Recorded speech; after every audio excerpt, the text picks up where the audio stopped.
From Keene in the Shire, the Liberty Media capital of the world, this is Daryl W. Perry, host of FPP Radio News for Tuesday, November 10th, 2015. Silver is trading at $14.39 per ounce. Gold is valued at $1,089 per ounce. And according to BitcoinAverage.com, the average price of Bitcoin is $372. And War.com reports Doctors Without Borders has announced that it is rejecting a Pentagon offer to pay for the reconstruction of the Kunduz, Afghanistan hospital that a U.S. warplane bombed last month in an attack which killed at least 30 civilians. Doctors Without Borders says that it is a matter of policy for the nonprofit not to accept government money for its operations in Afghanistan, and they intend to continue that policy. Tensions between the Pentagon and Doctors Without Borders since the attack, however, were likely also a factor.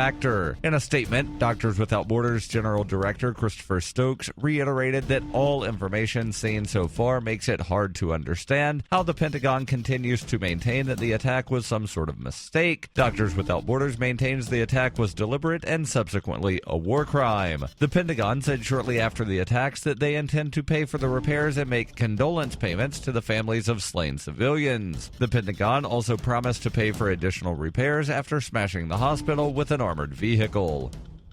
You can support FPP Radio by shopping online. Whether you're looking for precious metals, bitcoins, or books, you'll find that and more at shop.fppradio.com. Every purchase you make from one of my affiliates, like Namecheap and Amazon, at shop.fppradio.com helps fund FPP Radio. Or you can shop directly from FPP with Bitcoin in the Bitcoin store. That's shop.fppradio.com.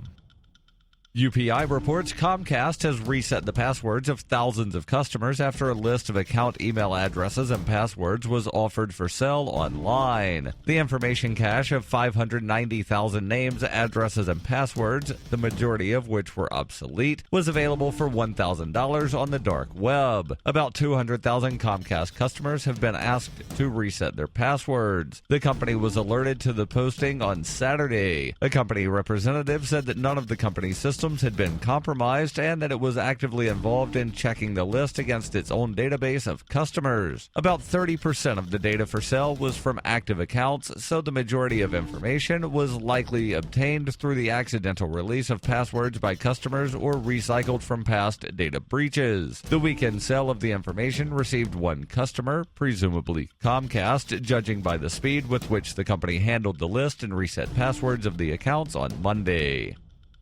For over 35 years, Roberts & Roberts has been a trusted source for buying and selling your investment-grade precious metals. They also take Bitcoin for precious metal purchases and permanently removed the minimum purchase order for all orders paid in the digital currency. Call Roberts & Roberts today for knowledgeable advice on investing and a forward-thinking approach to new technologies. 850-478-5270 or online at rrbi.co.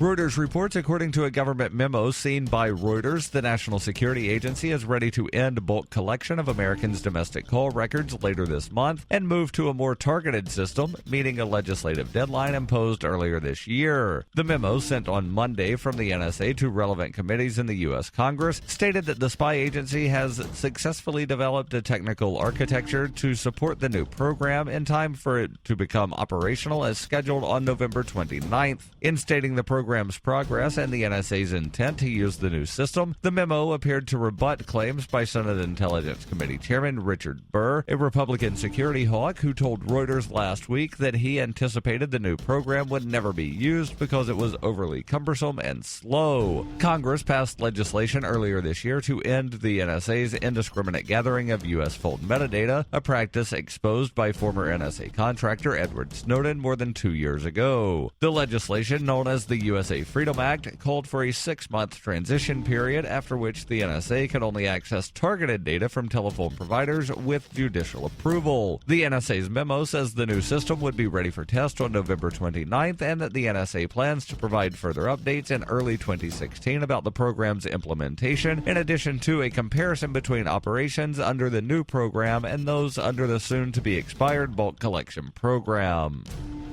This has been FPP Radio News, online at fppradio.com.